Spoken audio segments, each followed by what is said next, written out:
ನಮಸ್ಕಾರ ಎಲ್ಲರಿಗೂ ಸಾಯಿಸ್ ಕಿಚನಿಗೆ ಸ್ವಾಗತ.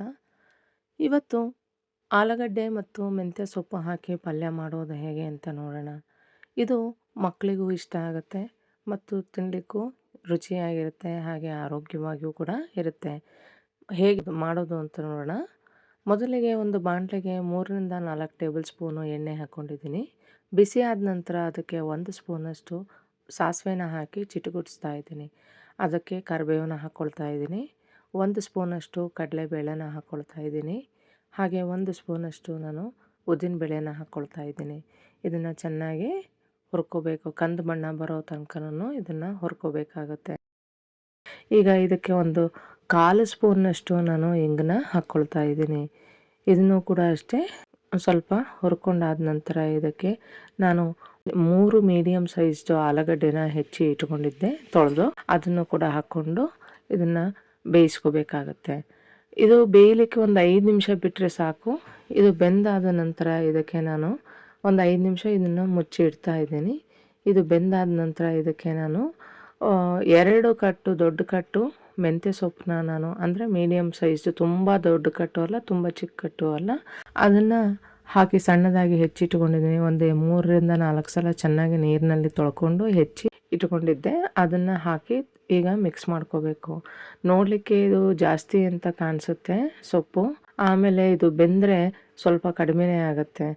ಈಗ ನೋಡಿ ಚೆನ್ನಾಗಿ ಮಿಕ್ಸ್ ಮಾಡ್ಕೊಂಬಿಟ್ಟು ಇದಕ್ಕೆ 1/4 ಸ್ಪೂನಷ್ಟು ಉಪ್ಪನ್ನ ಹಾಕ್ತಾಯಿದ್ದೀನಿ. ಇದನ್ನು ಅಂದರೆ ತರಕಾರಿಗೆ ಉಪ್ಪು ಹಿಡೀಲಿ ಅನ್ನೋದಕ್ಕೆ ಹಾಕಿ ಚೆನ್ನಾಗಿ ಮಿಕ್ಸ್ ಮಾಡಿಬಿಟ್ಟು ಇದನ್ನು ಒಂದು 5 ನಿಮಿಷ ಇದನ್ನು ಮುಚ್ಚಿಡ್ತಾ ಇದ್ದೀನಿ.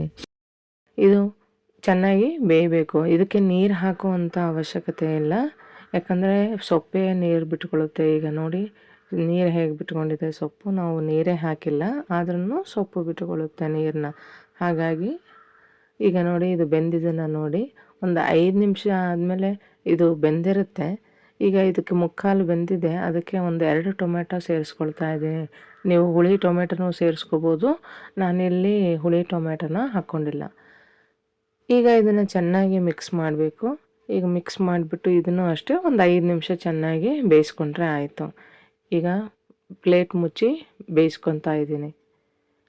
ಇದನ್ನು ಈಗ ಬೆಂದಿದ್ದನ್ನು ನೋಡೋಣ. ಒಂದು 5 ನಿಮಿಷ ಆದ ನಂತರ ಬೆಂದಿರುತ್ತೆ. ಈಗ ನೋಡೋಣ, ಈಗ ಬೆಂದಿದೆ ಇದು. ಇದಕ್ಕೆ ನಾನು ಒಂದು ಸ್ಪೂನಷ್ಟು ಉಪ್ಪನ್ನ ಹಾಕ್ಕೊಂಡಿದ್ದೀನಿ. ಜಾಸ್ತಿ ಉಪ್ಪು ಹಾಕೋಂಥ ಅವಶ್ಯಕತೆ ಇಲ್ಲ, ಸೊಪ್ಪಿಗೆ ಕಡಿಮೆ ಉಪ್ಪು ಹಿಡಿಯುತ್ತೆ. ಹಾಗೆ 1ರಿಂದ 2 ಸ್ಪೂನಷ್ಟು ಬೆಲ್ಲ ಹಾಕ್ಕೊಂಡಿದ್ದೀನಿ. ಇದು ಆಪ್ಷನಲ್ಲು, ನಿಮಗೆ ಬೇಕು ಅಂತಂದರೆ ಹಾಕ್ಕೋಬೋದು, ಇಲ್ಲ ಅಂತಂದರೆ ಸ್ಕಿಪ್ ಮಾಡ್ಕೋಬೋದು. ಈಗ ಇದಕ್ಕೆ 1/4 ಸ್ಪೂನಷ್ಟು ಅರಿಶಿನ ಹಾಕ್ಕೊಳ್ತೀನಿ. ಹಾಗೆ 2 ಸ್ಪೂನಷ್ಟು ನಾನು ಇಲ್ಲಿ ವಾಂಗಿಬಾತ್ ಪೌಡ್ರನ್ನ ಹಾಕ್ಕೊಂಡಿದ್ದೀನಿ. ಇದು ಮನೆಯಲ್ಲೇ ಮಾಡಿರೋಂತಹ ಪುಡಿ. ಇದು 2 ದೊಡ್ಡ ಟೇಬಲ್ ಸ್ಪೂನಷ್ಟು ಪುಡಿನ ಹಾಕ್ಕೊಂಡು ಮಿಕ್ಸ್ ಮಾಡ್ಕೊಳ್ತಾ ಇದ್ದೀನಿ. ಚೆನ್ನಾಗಿ ಮಿಕ್ಸ್ ಮಾಡಿಕೊಂಡು 2 ನಿಮಿಷ ಇದನ್ನು ಬೇಯಿಸ್ಕೊಂಡ್ರೆ ನಮಗೆ ಮೆಂತ್ಯ ಸೊಪ್ಪಿನ ಪಲ್ಯ ಸಿದ್ಧ ಆಗಿರುತ್ತೆ. ಈಗ ಇದನ್ನು ಚೆನ್ನಾಗಿ ಮಿಕ್ಸ್ ಮಾಡ್ಕೋಬೇಕು, ಇಲ್ಲ ಅಂತಂದರೆ ಅಲ್ಲೇ ಪುಡಿ ಹಾಗೆ ಉಳ್ಕೊಂಬಿಟ್ಟಿರುತ್ತೆ. ಹಾಗಾಗಿ ಈಗ ಇದಾಗಿದೆ. ಈಗ ಒಂದು ಪಾತ್ರೆಗೆ ಹಾಕ್ಕೊಳ್ತಾ ಇದ್ದೀನಿ. ರುಚಿಯಾದ ಆಲೂಗಡ್ಡೆ ಮೆಂತ್ಯ ಸೊಪ್ಪಿನ ಪಲ್ಯ ರೆಡಿಯಾಗಿದೆ. ಇದನ್ನು ನೀವು ರೊಟ್ಟಿ ಜೊತೆ ತಿನ್ಬೋದು ಅಥವಾ ಚಪಾತಿ ಜೊತೆ ತಿನ್ಬೋದು. ನಾನು ಇಲ್ಲಿ ಚಪಾತಿ ಜೊತೆಗೆ ಮಾಡ್ಕೊತಾ ಇದ್ದೀನಿ. ತುಂಬ ರುಚಿಯಾಗಿರುತ್ತೆ, ಹಾಗೆ ಆರೋಗ್ಯಕ್ಕೂ ಕೂಡ ಒಳ್ಳೆಯದು. ಈಗ ರೆಡಿಯಾಗಿದೆ ನೋಡಿ, ರುಚಿಯಾದ ಪಲ್ಯ ರೆಡಿಯಾಗಿದೆ. ಧನ್ಯವಾದಗಳು.